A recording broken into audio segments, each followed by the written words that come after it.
आप मानेंगे नहीं कि इस अचार में सिर्फ 2 चम्मच मसाला पड़ा है और ये अचार आप साल भर स्टोर कर सकते हैं। एकदम खास ट्रिक के साथ आज मैं बनाने वाली हूँ, जैसा पहले आपने कभी नहीं देखा होगा। और इस अचार का जो स्वाद है ना, आपको सब कुछ भुलाने पे मजबूर कर देगा। इतना गजब का टेस्टी, बहुत ही मज़ेदार है। बिना धूप रख भी सकते हैं और खाने में एकदम टेस्टी कि इसके सामने सब्जी भी फीकी लगेगी। तो पूरी वीडियो लास्ट तक ज़रूर से देखिए। Hello everyone, welcome back to my channel creative class Sarika और मैं हूँ सारिका। तो आइए शुरुआत करते हैं आज की इस बहुत ही मजेदार सी रेसिपी की।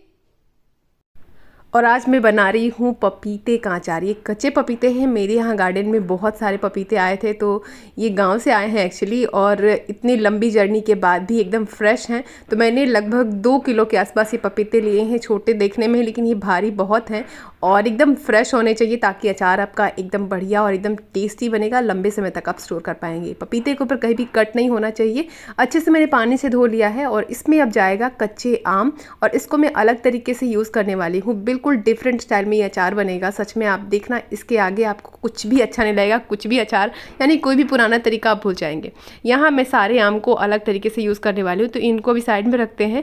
और सबसे पहले जो पपीते हैं इनको हम छील लेंगे और इनका जो साइड का हिस्सा है उसको काटेंगे। काटते समय आपको पता चलेगा कि कितने फ्रेश हैं।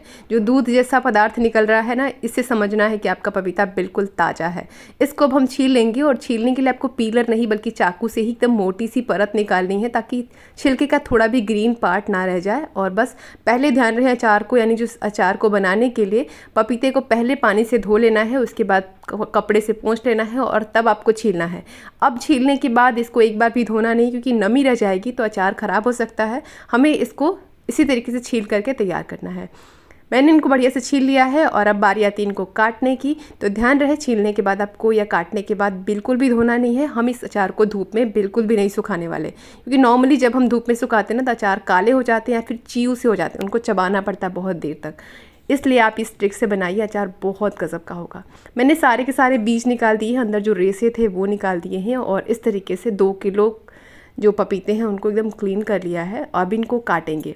तो यहाँ आप छोटे बड़े अपनी पसंद के हिसाब से साइज़ रख सकते हैं। मैं इनको बहुत ही छोटा छोटा इस तरीके से काट रही हूँ, ताकि अचार गलने में ईजी रहेगा और जल्दी ही तैयार हो जाएगा खाने के लिए। तो यहाँ देखिए, मैंने लगभग आधा इंच के आसपास इसके टुकड़े कट किए हैं। सारे के सारे पपीते हम इसी तरीके से साइज़ छोटा छोटा रख के काट लेंगे। आप चाहें तो इनको कद्दूकस करके भी बना सकते हैं। इस तरह से अचार और भी जल्दी, यानी अगले दिन से ही खाने के लिए तैयार हो जाएगा। मैंने कद्दूकस करके भी बनाया है, तो उसकी वीडियो भी जल्दी ही आएगी। तो यहाँ देखिए, मैं सारे के सारे सेम आकार में काट लूँगी। यहाँ सिर्फ हमें पपीते को ही काटना है, आम को नहीं काटना है।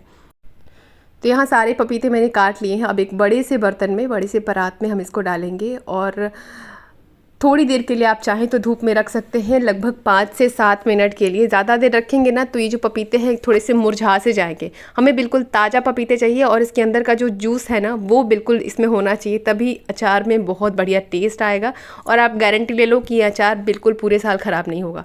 मैंने इसको इस तरीके से बर्तन में निकाल दिया है। 5 मिनट साइड में या फिर पंखे के नीचे भी रख देंगे, तो अगर इसको काटते समय थोड़ी बहुत नमी आ गई हो तो वो निकल जाएगी। नमी अचार को ख़राब कर सकती है, इसलिए ध्यान रहे कि धूप में आप सिर्फ को आधे घंटे से भी कम रखना है। चलिए, अब हम तैयार करेंगे आम। तो यहाँ पर कच्चे आम मैंने 700 ग्राम लिए हैं, मतलब 1 किलो से थोड़ा कम है। आपको अगर खट्टा ज़्यादा पसंद है तो आप ज़्यादा भी ले सकते हैं, लेकिन 2 किलो पपीते के लिए 700 ग्राम आम काफ़ी होगा। इनको हम अच्छे से छील लेंगे और छीलने के बाद रफली बस काट लेंगे, ताकि जो गुठलियाँ हैं ना वो निकल जाए। तो मैं इनको इस तरीके से अनइवनली काट लेंगे। कोई शेप देने की ज़रूरत नहीं है, बस इनको ऐसे तैसे काट लेना है, ताकि छोटे छोटे टुकड़े हो जाएँ और गुठली अलग हो जाए।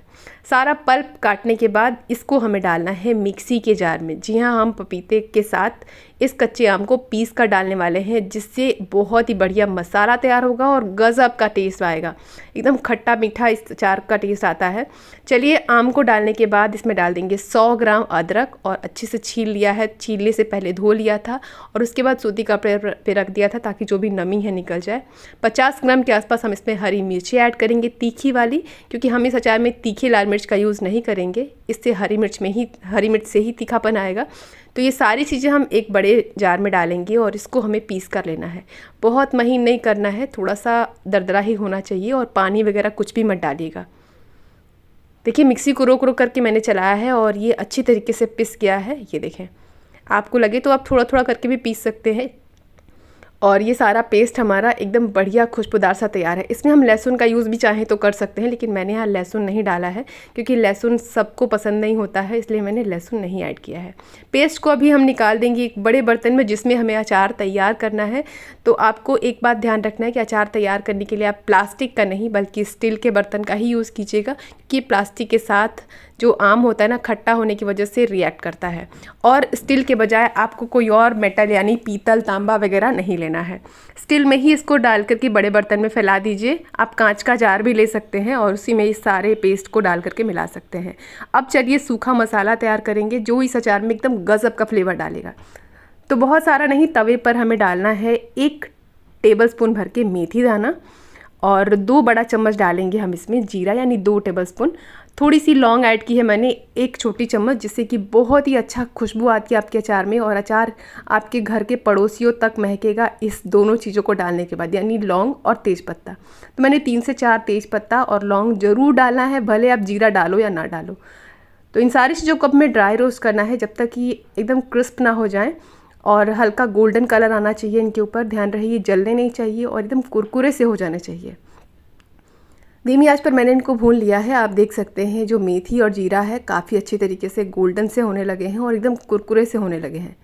ये देखिए तेज़पत्ता भी एकदम क्रिस्प हो गया है। अगर आप इनको हाथों से उठाकर हाथों पे रगड़ेंगे ना तो एकदम पाउडर फॉर्म में हो जाएंगे। अब इसमें मेन इंग्रेडिएंट डालेंगे, ये है सरसों के दाने। ये नॉर्मल पीली सरसों नहीं है बल्कि ये जिससे तेल बनाते हैं ना कुकिंग वाला, ये वो सरसों है। तो यहाँ मैंने 3 बड़ा चम्मच सरसों के दाने लिए हैं और इनको भी हम इसके अंदर डालेंगे। ज़्यादा देर नहीं पकाना है, सिर्फ हल्का सा इनको क्रिस्प कर लेना है ताकि अगर इसमें नमी हो तो वो निकल जाए और जब हम इसको पीसे तो एकदम महीन पाउडर तैयार हो जाए। अब देखिए सारी चीज़ें भुन गई हैं और आपको भुनना है यानी ये चेक करने के लिए ये जो तेज़पत्ता उसको रगड़ के देखना है। देखिए एकदम बढ़िया से टूट रहा है। तो अब इस सारे मसाले को हम डाल देंगे अलग से पैन के अंदर। ये 2 किलो अचार के लिए मसाला है, लेकिन ये पूरा का पूरा हम इस अचार में नहीं डालेंगे, थोड़ा सा ही डालेंगे। मैंने ज़्यादा इसलिए भून लिया है क्योंकि मिक्सी के जार में ही बारीक होना भी चाहिए। अगर थोड़ा सा पीसेंगे ना तो वो बारीक नहीं होगा। चलिए अभी अच्छे से ठंडे हो गए हैं तो जार में डाल देना है और उसके बाद हम इनको पीसेंगे एकदम महीन। और यहाँ देखें अचार का जो मसाला है एकदम खुशबूदार सा और बहुत ही अच्छे से बारीक हो गया है। तो अब हम इसमें डालेंगे थोड़े से साबुत मसाले, जिसमें मैं डाल रही हूँ 2 बड़ा चम्मच सौंफ। तो यहाँ मोटी सौंफ भी ली जा सकती है, बारीक वाली भी ली जा सकती है। 1 टेबलस्पून डाल देंगे इसमें अजवाइन। सौंफ और अजवाइन मतलब दुगना होना चाहिए सौंफ और उसका आधा अजवाइन। कलौंजी भी डाल सकते हैं लेकिन मेरे पास अभी अवेलेबल नहीं है तो मैं कलौंजी नहीं डाल रही हूँ। आपके पास है तो 1 छोटी चम्मच डाल सकते हैं। 1 छोटी चम्मच के आसपास डाल दी है मैंने हल्दी पाउडर। 1 टेबलस्पून भर के डाल दिया है मैंने गरम मसाला पाउडर। ये मेरा होममेड मसाला है, आप बाज़ार का भी ले सकते हैं। 2 बड़ा चम्मच कश्मीरी लाल मिर्ची पाउडर। ये ऑप्शनल है, आपके अचार का बहुत अच्छा कलर देने के लिए ज़रूरी है, अगर डालना चाहे तो डाल सकते हैं। और अब डाल देंगे हमारा तैयार किया हुआ मसाला। तो मैं छोटी चम्मच से 4 चम्मच डाल रही हूँ। अगर बड़ी चम्मच से आप नाप रहे हैं तो 2 चम्मच डालेंगे तो आपका मसाला यानी अचार का बहुत ही बढ़िया टेस्ट आएगा। यहाँ पर मसाले मेरे पास बच गए हैं तो इसको आप किसी भी सब्ज़ी में या फिर कोई और अचार में भी यूज़ कर सकते हैं, बहुत बढ़िया टेस्ट आता है। उसको साइड में रख दिया है मैंने।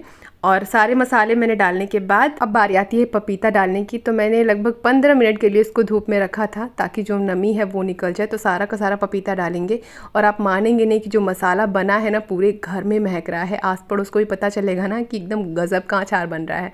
तो मैंने सारा का सारा पपीता डाल दिया, जो बाहर रेसे बच गए ना उसको नहीं डालना है। यहाँ मैं डाल रही हूँ तेल। तो तेल हमें लेना है 200 से 250 ml के आसपास और इसको मैं पहले धुआं उठने तक गर्म कर चुकी हूँ और उसके बाद रूम टेम्परेचर पर ठंडा होने दिया है। बिल्कुल ठंडा हो चुका है ये तेल, थोड़ा भी गर्म नहीं होना चाहिए। और अब इस सारे के सारे तेल को हम इसमें डाल देंगे। इस अचार की खास बात ये है कि आपको ज़्यादा तेल डालने की ज़रूरत नहीं, क्योंकि ये जो पपीता है ना अचार और मसाले के साथ जब पकता है तो तेल जो है वो ऊपर ऊपर तैरने लगता है। तो पहले ही आप बहुत सारा तेल डाल देंगे ना तो अचार बढ़िया नहीं बनेगा, इसलिए ज़रूरत के हिसाब से डालना है। अब डालने के बाद अच्छी तरीके से मसाले के साथ हमें इसको मिक्स करना है। देखिए कितना चटपटा लग रहा है, किसी के भी मुंह में पानी आ जाए इस मसाले वाले अचार को देखने के बाद। और अब डालेंगे लास्ट में स्वाद के हिसाब से नमक। लगभग 2.5 टेबलस्पून के आसपास मैं नमक डाल रही हूँ। और नमक डालने के बाद हमें अच्छे से मिलाना है। लास्ट में नमक इसलिए डालना है ताकि अंदाज़ा मिले कि मसाला और जो कच्चे पपीते हैं वो डालने के बाद हमें नमक एक्चुअली में कितना डालना है, नहीं तो कम ज़्यादा हो जाएगा। फिर अचार का सारा टेस्ट नमक पे ही डिपेंड करता है, क्योंकि कम ज़्यादा होगा ना तो खाने में मज़ा नहीं आएगा। अचार मसाले में एक साथ मिक्स हो चुका है। अब इसको तुरंत से हमें ट्रांसफ़र करना है कांच के जार में, या फिर चीनी मिट्टी वाली बर्तनी का यूज़ कर सकते हैं। प्लास्टिक का, मेटल का हमें यूज़ नहीं करना है, उससे अचार का टेस्ट ख़राब हो जाता है। अगर लॉन्ग टाइम के लिए आप रखते हैं ना तो अचार के साथ वो बर्तन रिएक्ट करते हैं। फटाफट से मसाले वाले अचार को डाल देंगे इस कांच के जार में, और कांच के जार को मैंने बढ़िया से सरफ वाले पानी से धो लिया था। फिर इसको पोंछ करके धूप में आधे घंटे रख दिया था ताकि बिल्कुल स्टरलाइज हो जाए, और इसमें अचार को डालेंगे। और ध्यान रहे पूरा मुंह तक नहीं भरना है, थोड़ी सा इसमें स्पेस होना चाहिए ताकि जब अचार पके तो इसमें जगह बने, बाहर का जो हवा है वो इसके अंदर तक जाए और अचार हमारा जल्दी से तैयार हो जाए। जो तेल है वो नीचे यहाँ पर आ रहे हैं, जैसे जैसे पकने लगेगा ना पपीता, अचार का तेल जो है वो ऊपर आने लगेगा और आपको तेल डालने की एक्स्ट्रा ज़रूरत नहीं पड़ेगी। हम अभी इसमें ढक्कन नहीं लगाएंगे, इसमें या तो आप सूती कपड़ा बांध सकते हैं या फिर टिश्यू पेपर को इस तरीके से फोल्ड करके रबड़ या फिर धागे से बांध सकते हैं। और उसके बाद इसको हम लगभग 3 दिन के लिए रख देंगे कहीं भी साइड में। धूप में रखने की ज़रूरत नहीं है, आप चाहें तो धूप में भी रख सकते हैं, लेकिन डायरेक्ट धूप में नहीं रखना है, शेड वाली जगह पे रखिएगा। और 3 दिन के बाद ही आप इस अचार को खा सकते हैं। मैं इसको 1 हफ्ते के लिए रखने वाली हूँ ताकि जो कच्चे पपीते के टुकड़े हैं ना वो अच्छी तरीके से मसालों के साथ पक जाए। और देखना अब इसका स्वाद इतना गज़ब का होता है ना कि आप इसका स्वाद कभी भूल नहीं पाएंगे। कम मसाले वाला ये अचार आपको अच्छा लगा तो जल्दी से वीडियो को लाइक कर दीजिए, अपने ढेर सारे फ्रेंड्स को शेयर कीजिए, और आपने कभी पपीते का अचार खाया है तो वो भी बताइए। कौन सी सिटी से आप ये वीडियो देख रहे हैं ज़रूर लिख के बताइए। चलिए एंजॉय कीजिए। पपीते का अचार पसंद आया तो लाइक ज़रूर कीजिएगा। कल आपसे फिर मुलाकात होगी एक और नई रेसिपी के साथ। तब तक के लिए take care and bye bye.